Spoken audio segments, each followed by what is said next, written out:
And I shall start to share my screen.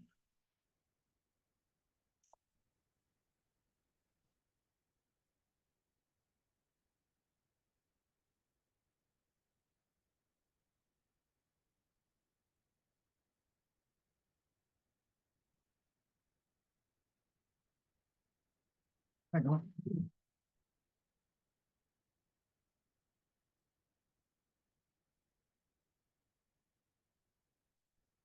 Okay, last time we started looking at sulfur, doesn't matter how you spell it. We looked at the syllabus and we said, here we are, this is sulfur. We looked at how it is mined using the Frash process. Nice and simple. We use hot compressed air and superheated steam to melt the sulfur and blow it up in a foam outside. Simple. We showed that you have to know the 3 tubes. We saw a question like this. These are very often very common questions saying what is in 1, 2, and 3, and so on. Then we looked at the allotropes of sulfur. There was the needle-shaped one, which was monoclinic, and the rhombus one, which is rhombic sulfur, which are like square-based pyramids, one on top of the other. We showed how the questions come up about this. Here, this was about allotropes, if you remember. Allotropes were just different arrangements of the same atoms. Now, sulfur goes around in rings of 8, but they are just different arrangements of those 8s in the rhombic and the monoclinic. So we were just trying to make it obvious what the examination would ask you. We said they sometimes ask you about uses of sulfur, and the uses of sulfur, I said it was worth remembering 3. Each time, just remember 3. And we had sulfur ointment for skin conditions, sulfur for making rubber harder in vulcanization, the ends of matches, and for making concentrated sulfuric acid. Learn any 3 of those, that's fine. We saw some experiments, burning sulfur, sulfur and iron. And then I said, you have to know the names of these. This is the first thing you have to do today, is let's see if you can remember what these names are. Most of you got these very easily, which is really great. I hope everybody can still remember them. Just talk to the person next to you and see if you can agree on their names. What is SO2, SO3, H2SO4, H2S, SO4, 2- and SO3, 2-? What are they called?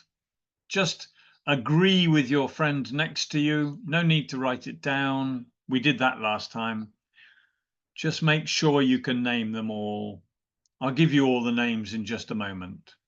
So just have a moment to think.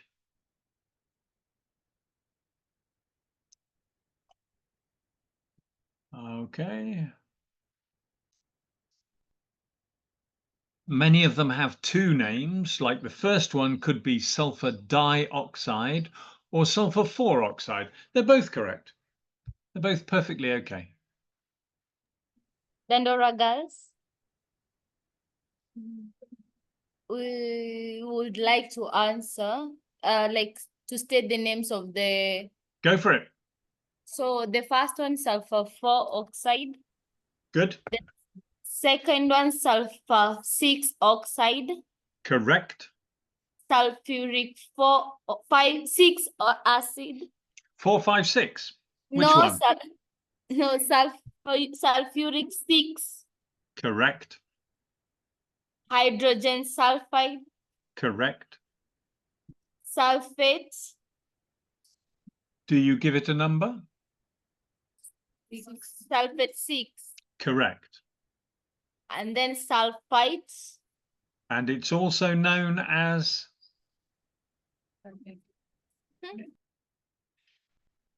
It is also known as, that's really good. Well done, Dandara girls.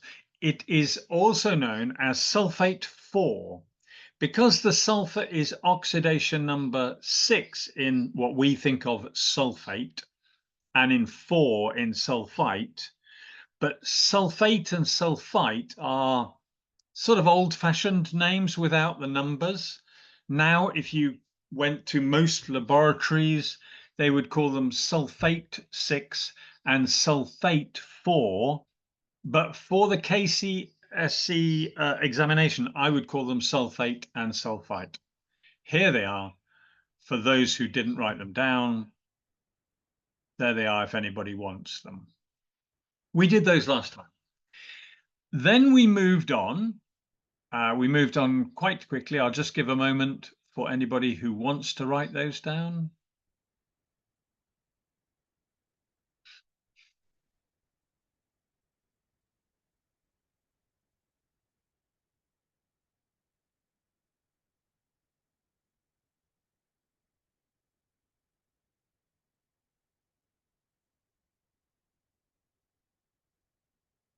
Okay. Then we looked specifically at sulfur 4 oxide. We looked at how to make it, its properties, and so on. Real simple. We looked at tests for the gas, which are really about oxidizing it. It's an acidic gas which is easily oxidized. Then we looked at hydrogen sulfide, how it's made, and its properties. That's the one that smells like rotten eggs. It's not very nice. And it's actually toxic. Hydrogen sulfide, again, is slightly acidic in water, not as soluble as sulfur 4 oxide, but it again is easily oxidized. Okay. Then we moved on to the contact process.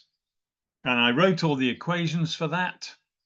The sulfur burning, then being reoxidized, the sulfur 4 oxide being reoxidized to sulfur 6, and then being absorbed into concentrated sulphuric acid to form oleum, which is then diluted to make sulphuric acid.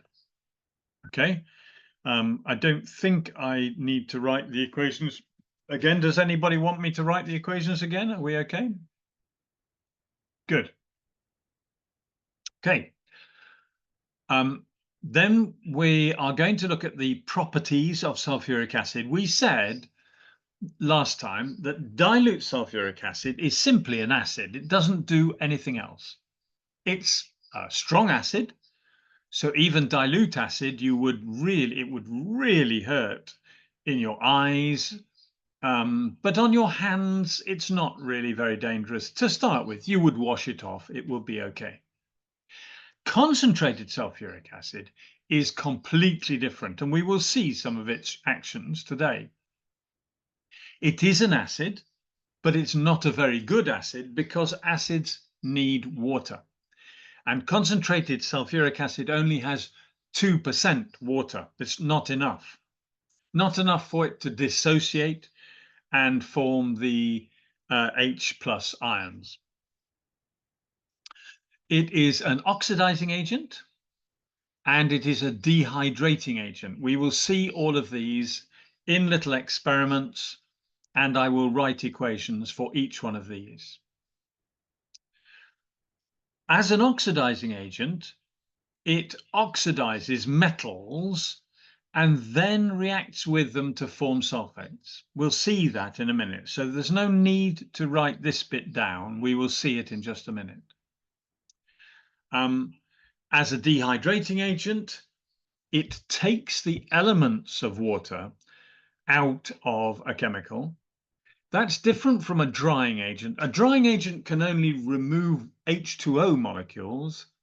A dehydrating agent will take hydrogen and oxygen atoms out of a chemical and make the water and keep it. We will write these equations. No need to write them. Okay, so dilute sulphuric acid, just an acid. Concentrated sulphuric acid, much less good acid, but very good oxidizing agent and dehydrating agent. Then we did some questions. I showed you some. We linked them to what we had been learning before, so you could see how it works. Okay, so what I am doing today is I'm going to look at dilute sulfuric acid and at concentrated sulfuric acid.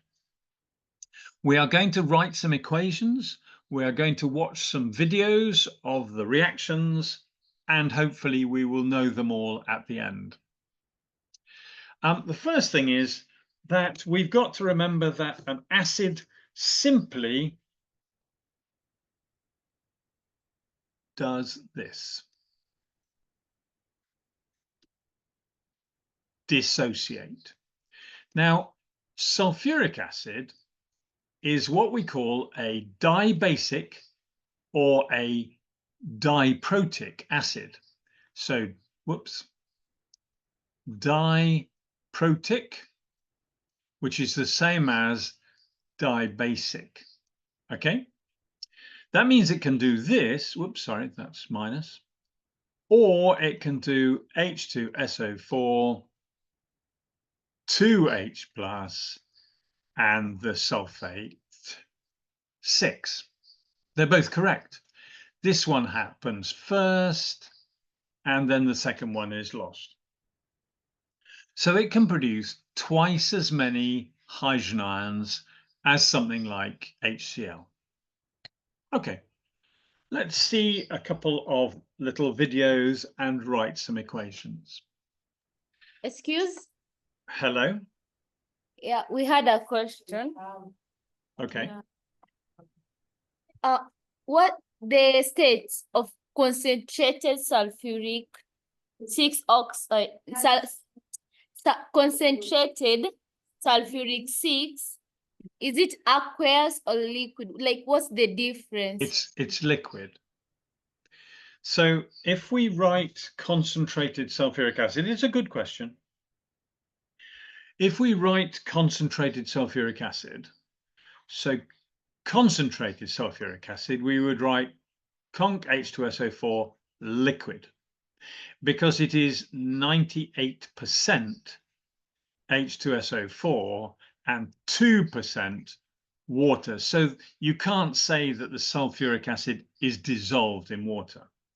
Whereas dilute sulfuric acid, we always write AQ because most of it is water. Is that okay? Yeah, that's okay. Good. So we're going to watch a little video. This one is about magnesium and sulfuric acid. I'll just talk it through. We've got 4 times as much magnesium going into the right-hand conical flask. We've got the same amount of acid in each one, but we've got 0.3 grams on this side and 2.1 grams on this side. And the magnesium was held in the balloon, so only when it is shaken, the magnesium drops into the acid and starts to react. And the idea is just to show that if we use more magnesium, obviously we are going to get more hydrogen. It's just quite a simple way of showing it. So on the left, we have dilute sulfuric acid. On the right, dilute sulfuric acid. On the left, 0.3 grams. On the right, 2.1 grams. And you can see very simply that we get a lot more gas on the right. It's not going to get much better than that. So I'm just going to see, actually, in this case, all the magnesium has gone here, but here there is some left over. It used up all of the acid. So more gas produced if there is more magnesium, and actually there wasn't quite enough acid to use it all up. Okay, so that's quite simple. That's an acid and a metal, and we'll look at the equation in just a minute. But it produces a gas, and the gas is hydrogen. I'm sure you have seen that before. So let's now look at it. Dilute sulfuric acid. with a base. Now, a base is a metal oxide or a hydroxide. It's important that you know that acids react the same with a metal oxide or hydroxide. The equations are exactly the same pattern. So what we're going to be looking at is the pattern acid plus metal, acid plus base, and then eventually acid plus carbonate. In this one here, we're starting with some copper oxide, copper 2 oxide, and some sulphuric acid. And copper oxide is not very reactive. And dilute sulphuric acid does not react very quickly with it. But if we add the sulphuric acid to it, this is 2 mole per cubic decimeter, 2m. That's about as strong as you would normally find in an ordinary laboratory for students to use. And you stir it for a while, then it will react slowly. It would be much better if we heated it, but it will react slowly. So if we just leave it for a while, it starts to look like this. Now it's necessary to filter it to get rid of the excess copper oxide. So the copper oxide will be left over at the end. There's the copper oxide being kept. And at the end, we've got this blue solution of copper sulfate. So the oxide and the acid forms a salt, and although you can't see it here, and water. Okay, so dilute sulfuric acid, copper oxide makes copper sulfate and water. We will show the equations in just a minute. The last one is with a carbonate, because these are the 3 main reactions of dilute acids. Here we are. I'll tell you what they're doing. I'm going to move them on a bit. So they're starting with a bit of lime water in a tube, and then they're going to get some calcium carbonate, which is a limestone or marble, and add it with some dilute sulfuric acid. This one they're using hydrochloric acid. It reacts exactly the same. And they're going to use a delivery tube just to transfer the gas which is produced. You can see it bubbling already in the tube down here. You can see it bubbling. I don't know why they didn't take the top out and pour it. So there is effervescence. Effervescence just meaning bubbling a lot. Delivery tube takes the gas into the lime water, and quite quickly the bubbles turn the lime water milky. Now that white precipitate is calcium carbonate due to carbon dioxide being produced in the reaction. There are 2 things else which are produced in this reaction, and we will see it when we write equations. So I'm going to see now whether you can write the equations. Eventually the calcium carbonate would dissolve in the acid and disappear. Okay. So we've got 3 types of reaction. And we're going to do some examples. I'm going to ask you to do some examples. But let me just move something. This is for dilute acids, and this works for any acid. So an acid plus a reactive metal, it has to, you can't do it with copper or something like that, or silver or gold, makes a salt and hydrogen. I expect you know that. The salt depends on the acid. So if it was HCl, then the salt would be a chloride. Sorry about my handwriting. If it was HNO3, nitric acid, then this is making a nitrate. But if it's, and this is the one we're interested in, sulfuric acid, it makes a sulfate. A sulfate 6. Okay? So that's the first type of equation. The second type is the acid plus base. Now, the base can be an oxide or a hydroxide, and it will make a salt and water. We'll see why in just a minute. The third type is the acid plus carbonate, or metal carbonate, and it will make a salt and water and carbon dioxide. Now, that's very important that you remember that. Each time we are getting a salt,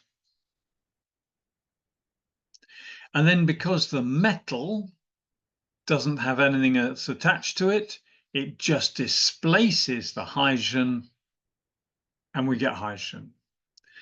The metal oxide, the base or hydroxide, has an oxygen with it, and therefore we get water.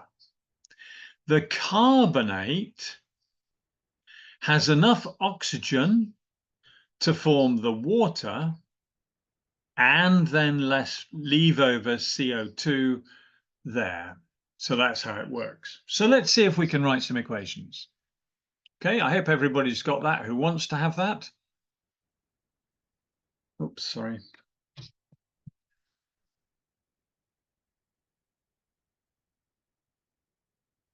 Does anybody want that? Anybody want me to wait a bit, or are we okay? We okay? Cool.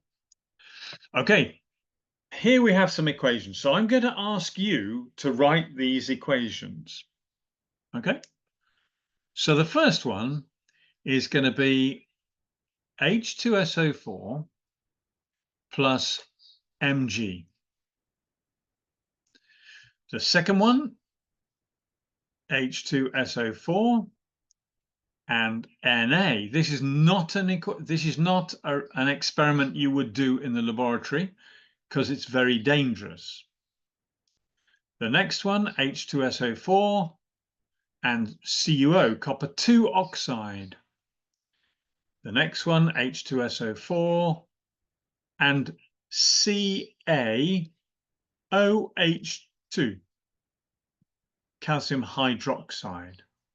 And the last one, H2SO4 and CuCO3. Everybody have a go at those equations. I will do them in a moment. Everybody have a go, please.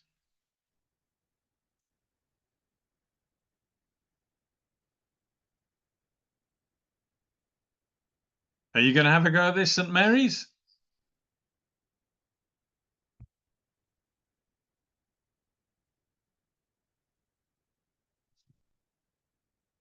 Just down a little bit, please. Very good so far. Carry on.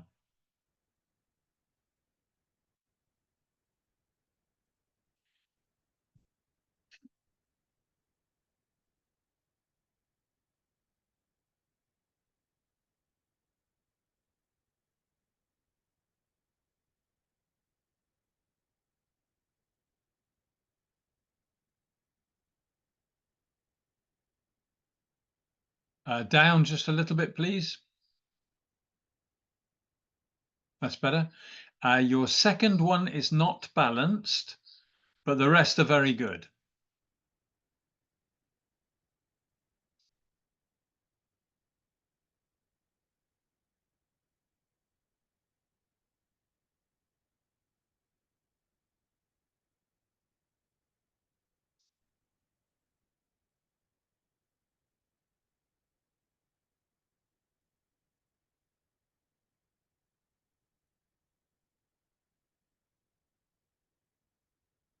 You want to show me St. Mary's?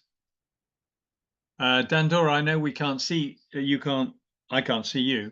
If you want to read out one of the equations or more, that'd be fine.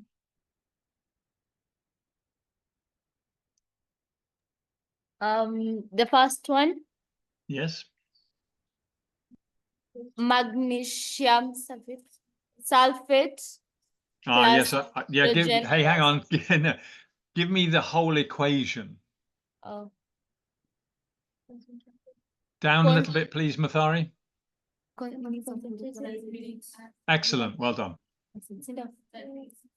Concentrated sulfuric 6 acid plus magnesium. No, It it's no. Hang on. We are just doing dilute at the moment. Oh, dilute sulfuric. Dilute.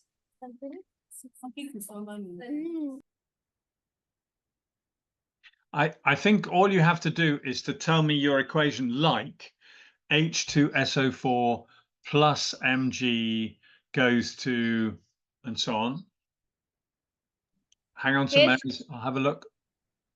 H2SO4 plus Mg gives you MgSO4 aqueous plus H2 gas. Very good. Well done, St. Mary's. That's very good.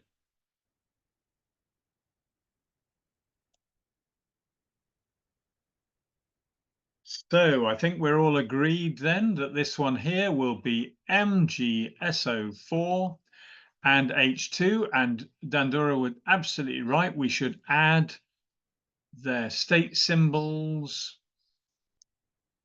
like this, and it's AQ because it's dilute. In the second one, because sodium has a valency of 1 and sulfate of 2, it has to be Na2SO4. Then we will need 2 sodiums like that. And hydrogen again is produced. In the third one, we have AQ, and because copper oxide cannot dissolve in water, it has to be solid. If we had something like sodium hydroxide, that could be AQ. That's going to form copper sulfate, which will dissolve. And because it's got the oxygen here, that will make water, which will be a liquid. We never write H2O AQ. H2SO4, calcium hydroxide, calcium, sorry, that says cobalt, calcium sulfate, and water.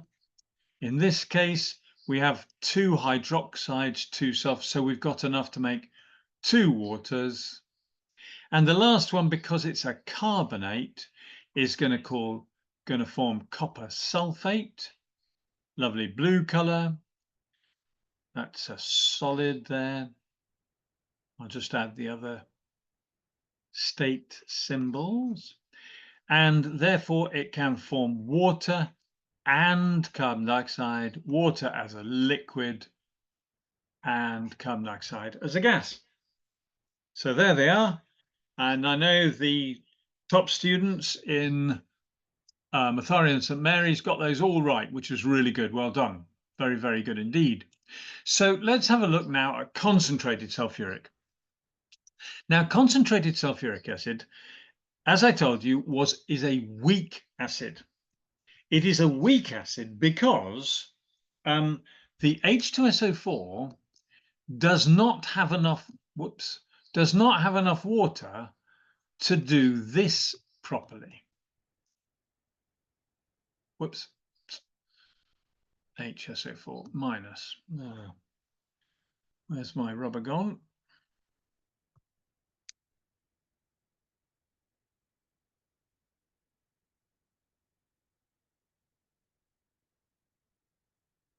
Okay. In fact, if we look at the strength of acid,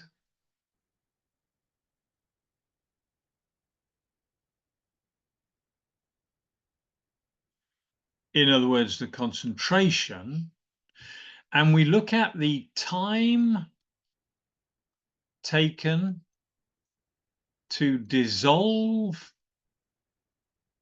a piece of magnesium,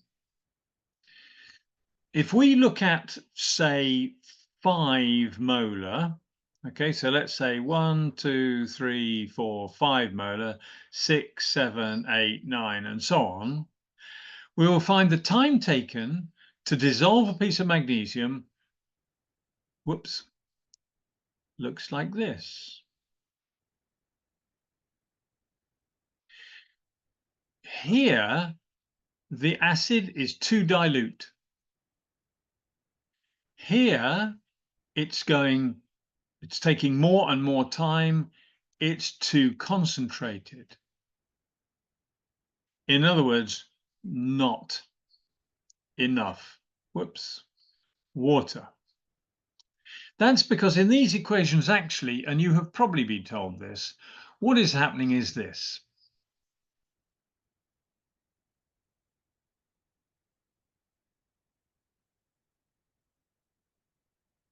It's this that is the hydrogen ion. It's called a hydroxonium ion. So if we don't have enough water, we can't do this. Okay, so that's why concentrated sulfuric acid is a weak acid. However, here is concentrated sulfuric acid and some copper. So what we're going to do is we're going to heat them together and see what happens. Concentrated sulfuric in a boiling tube with some copper. Now, if this was dilute, nothing would happen. So I'm going to pause it for a minute. And at the moment, you can see nothing happening. Okay, let's carry on. After a while, you start to see bubbles. Now, the bubbles are something odd is happening. The sulfuric acid is starting to oxidize the copper. And I don't know if you can see any color in here to start with. Now we can see some color forming. It is very hot now. And look, it's going blue. It's going bluer and bluer. In other words, the copper is reacting with the concentrated sulfuric acid to form copper sulfate. Now, the reason for that is not because copper can react with an acid. It's because the sulfuric acid oxidizes it. And if it oxidizes it, then the copper can then react with the acid to form copper sulfate.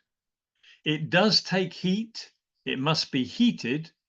If it is not heated, it will not react. Okay, so there we are.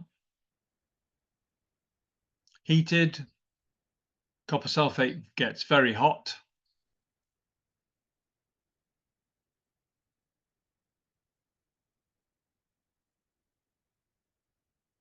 And it starts to react properly. And then we get the blue color, which we would not expect with dilute sulfuric acid.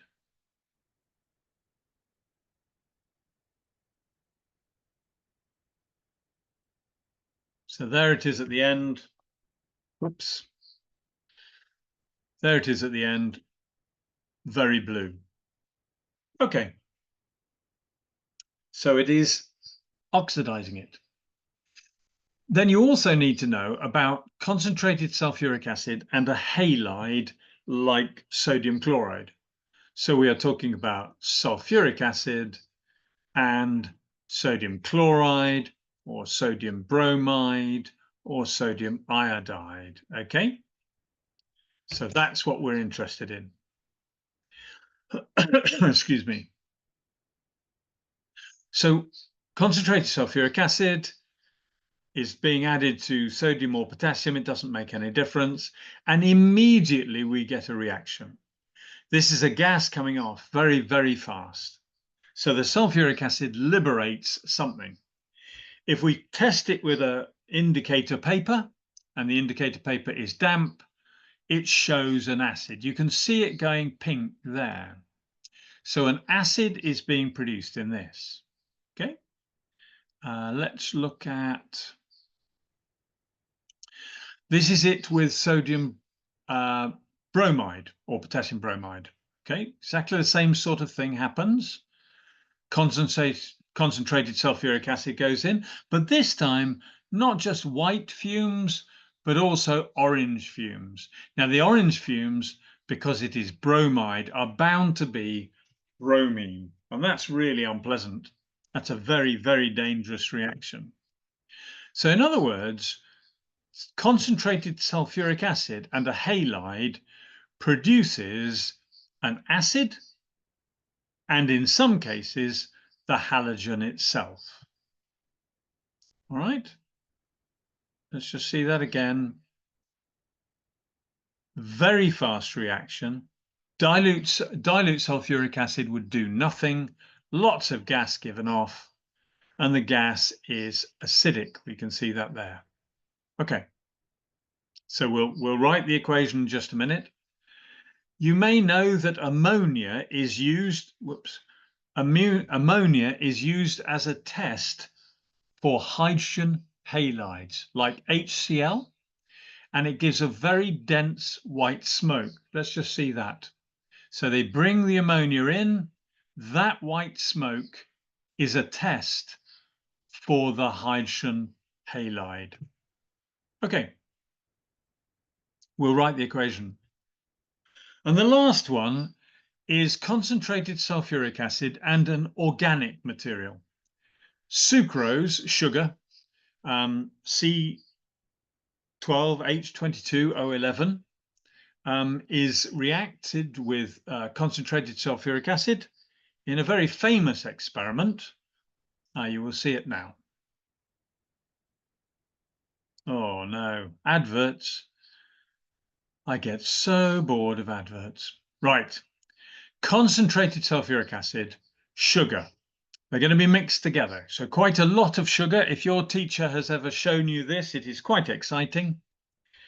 And then we pour in sulfuric acid, and it will be necessary to stir it to make sure that it is mixed properly. But immediately you can see something is happening to the color here because the sulfuric acid is colorless. So let's mix it and then just leave it. And it seems to shrink and then it expands. And it starts to produce a lot of heat. And then it grows. That is steam coming off. That is really hot. Wow. Oh my gosh. That is not very pretty. So just that sulfuric acid and the sugar seems to be producing a lot of something pretty disgusting. Those fumes which are being produced are very acidic and very hot. What the heck? What on earth is that? Let's just see it again. So just adding sugar, white sugar, which consists of carbon, hydrogen, and oxygen, but all joined together, and the concentrated sulfuric acid, when mixed together, react very quickly. And this pushes some black solid out of the beaker. It is a very nasty reaction. It's very difficult to clean. Later probably just throw the beaker away. It is ruined. Now this is carbon, and the white is a mixture of steam and sulfur oxides. So it's very unpleasant, very acidic. They are just holding it up so it does not fall over.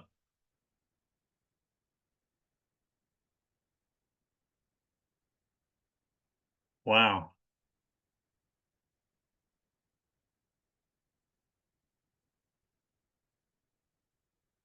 And it is hard. You will see in a minute when they break a piece off. That is a lot, isn't it? This is very large.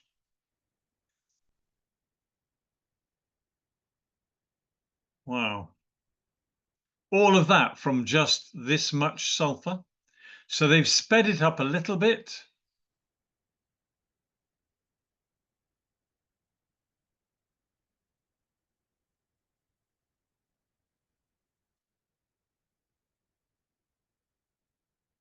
Now you can see it is really solid. Look, it is a honeycomb of carbon. Exactly the same thing will happen if you got sugar cubes and you added acid. So if you add acid to these sugar cubes, they will do a similar, very similar reaction. Very quickly, it produces black chemical, and then it starts to heat up and expand. And this is producing steam. We will write the equation in just a minute. Producing steam, this is very peculiar. If your teacher can show you this with sugar cubes, it is very good to watch. And then if you wash this afterwards with lots of water, you can handle it and see what it feels like. That's just 3 sugar cubes. And you can see the white gas coming off. Wow. It looks like a scene from an alien film. But it's not. It's 3 sugar cubes. Okay. So let's write some equations.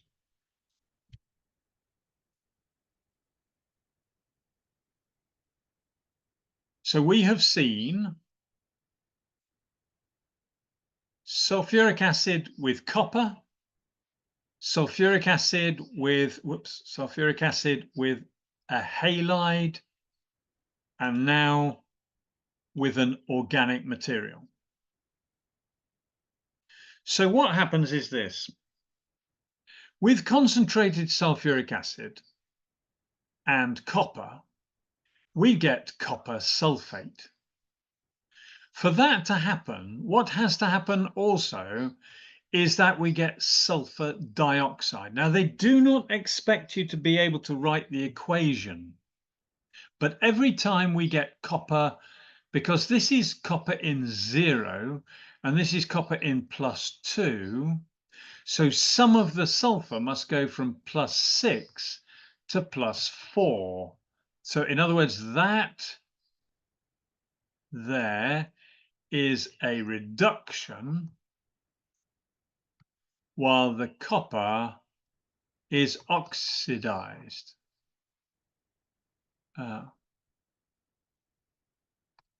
Okay, so we would need 2 of these to produce the right stuff, and we would get water. You can try balancing it if you wish. So this is working as an oxidizing agent. And that will be liquid, that's solid. This here is now, because the water is produced, AQ, that's a gas, and actually this is produced in lots of heat, so it's often a gas, but we're going to put it down as liquid. Will this balance? Well, yes, it's not quite so easy, but I will let you have a go. H2SO4 with a halide, H2SO4 plus a halide like NaCl, what is happening to my pen? I don't know, forms the hydrogen halide, HCl, or HBr, and sodium hydrogen sulfate. Okay, so it's just swapping here. So the sodium takes the place of one of the hydrogens and vice versa. So this here was identified because it was acidic and it reacts with ammonia to form the clouds. HCl reacts with ammonia to form ammonium chloride. This is white clouds. So this one is experiment 1. This was experiment 2. And experiment 3 starts with that, though sometimes they ask you to write it with glucose, exactly the same reaction. We don't put the concentrated sulfuric acid in the equation. We write it over the arrow, and it produces carbon and water. But because there's a lot of heat, this is a gas. In other words, this is a steam, which is why we see black chemical with lots of holes in where the steam has made it into like a sponge. Same thing would happen here. We've got 6 carbons and 6 waters. Exactly the same. That's a liquid. This is a solid. Okay, that's obviously solid to start with. So those are the equations for the concentrated sulfuric acid. Okay. Now, this is one person's notes. And your teacher might be able, if you wanted, because I'm going to send them this, they might be able to print this out and leave it on the wall, because this is a summary of all of the reactions of sulfur, its uses, sulfur 4 oxide, and so on, the contact process, what happens with sulfur and oxygen, and so on. But we're going to look at some questions. We're going to look at some questions, some of which we have already done. Okay, so this one here, this first one here is about the contact process. And what I'd like you to do is to look at it and see if you can do it. So we will spend, let's say, 5 minutes. Just see if you can answer all this. Sulfur plus air produces gas A, which goes into a purifier, which then we have sulfur 4 oxide, which then goes through a hot solid and produces sulfur 6 oxide, which is added to concentrated sulfuric acid to form oleum, which makes concentrated sulfuric. So the first question is, why is the product of this reaction here purified here? Can you write an equation for this forming? And what is hot solid C? What do you think hot solid C might be?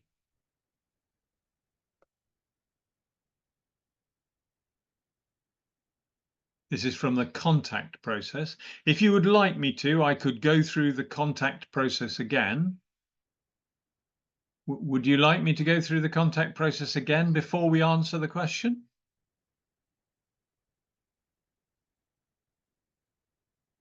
Yeah, that's a yes from Mafari. I can't see anybody else. How do you feel, Dandora?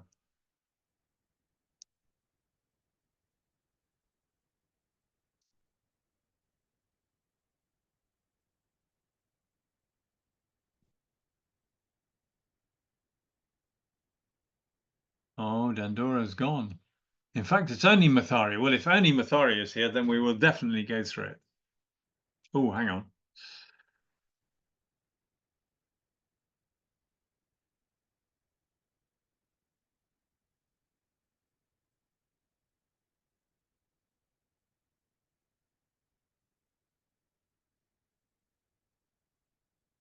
I see. Okay, let's go back to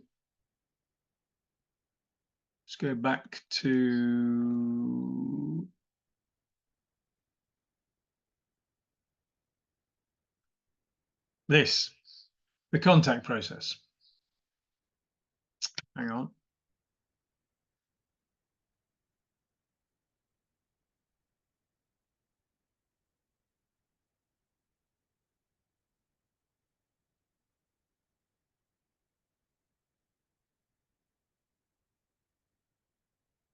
Right. In the contact process, sulfur burns in air to form sulfur 4 oxide.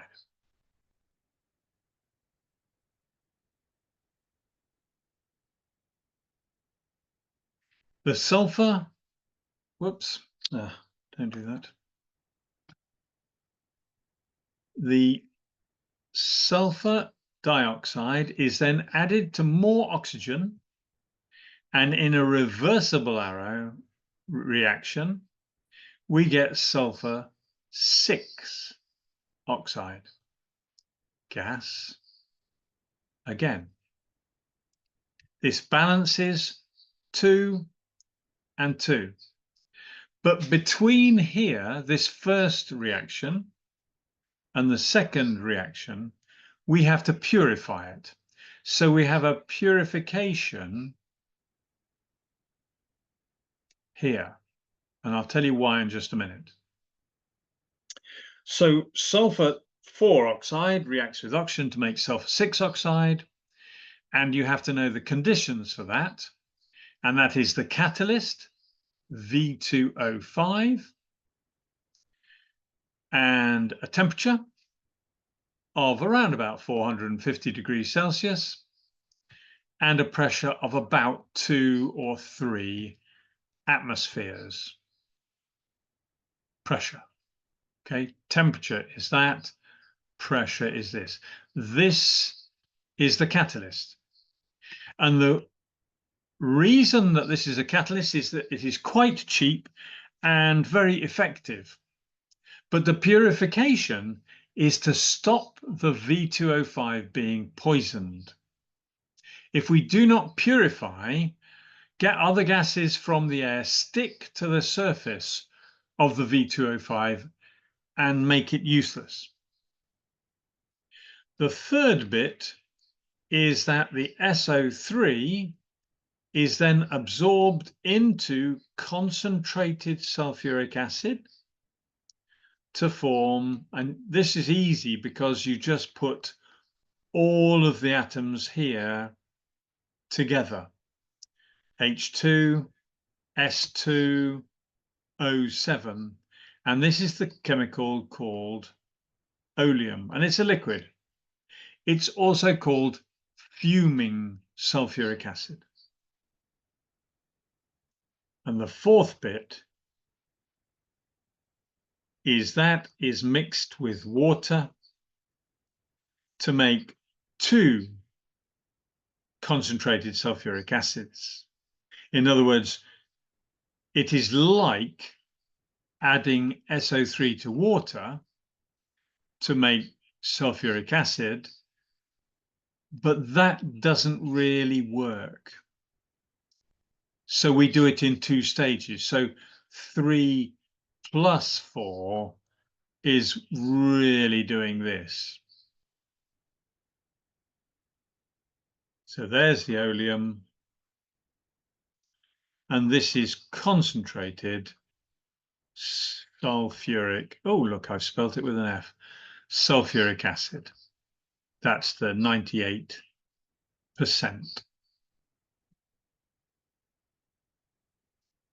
Okay, so let's now go back to that question.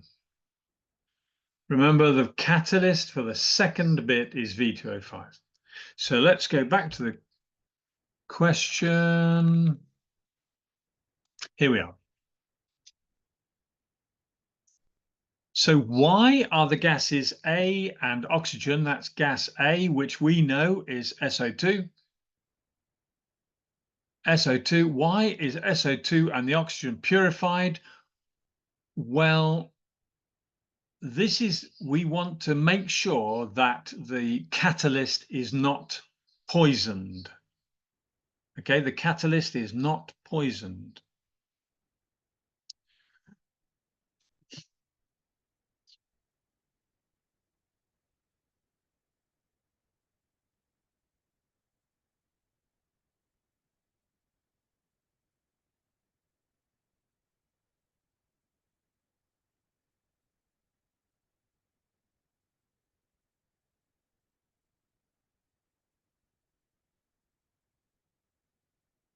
Write an equation for the formation of oleum, that is the SO3, and the H2SO4 makes H2S2O7. What is C likely to be? That is the catalyst.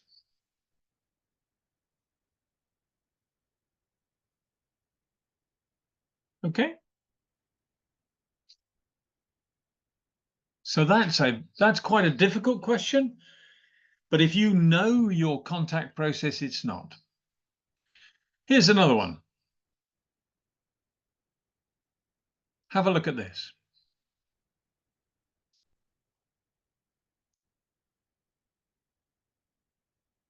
Name the process. Ah, well, this is for mining sulfur. What is put down tube J, the one in the middle? Name the two allotropes of sulfur. Anybody got any ideas? So what is it called? What goes down pipe J? And name the two allotropes. Hello. Hello. Hello. The first question, the process is Frask process. Good. Can you spell that? The Frask process, F-R-A-S-C-H. Very good. That's German. The second one is hot compressed air. Very good. Then the third one, the allotropes of sulfur. We have monoclinic sulfur and rhombic sulfur. Well done. Do you know of any other allotropes of sulfur? No? No? There are two others. One is called plastic, and the other one is called amorphous. Amorphous meaning without shape.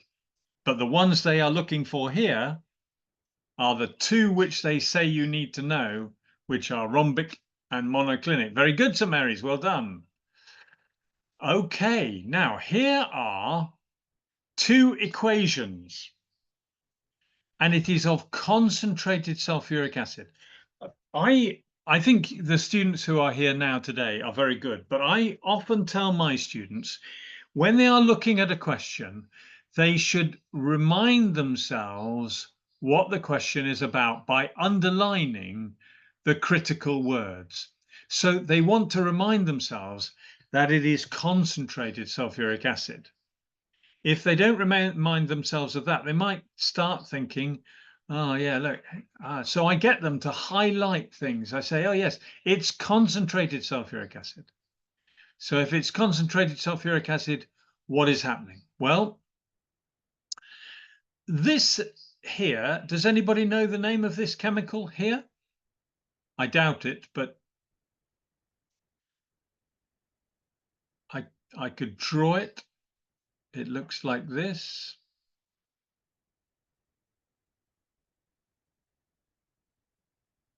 Do you know what type of chemical this is with this functional group? What does that make? Does anybody know? No? Okay, you will come across it. This is from Organic Chemistry 2. This is an alkanoic acid. And this one here is called oxalic acid, also called ethane dioic acid. Okay, oxalic acid. Now, the important thing about it is that it is breaking water away here. It's breaking water and breaking water out of here.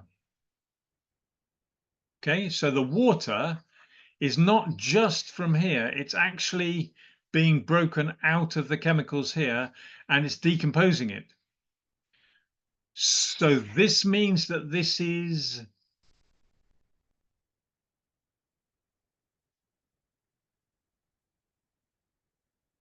that's dehydration. Whenever you see water is being, that elements of water, hydrogen and oxygen, are turning up. I know this is not balanced, okay? You can see this is not balanced. This should be 3. But the point is that if elements, hydrogen and oxygen, emerge as water, then that is dehydration. It's not just the water from here. In this one, the carbon is turned into carbon dioxide, and the sulfur, some of it goes from +6 to +4. In other words, the sulfur is being reduced. And if it's being reduced, then it must be acting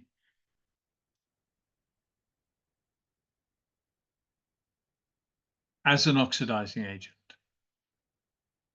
If you look at the carbon is forming carbon oxide, so it has been oxidized. That one is more obvious.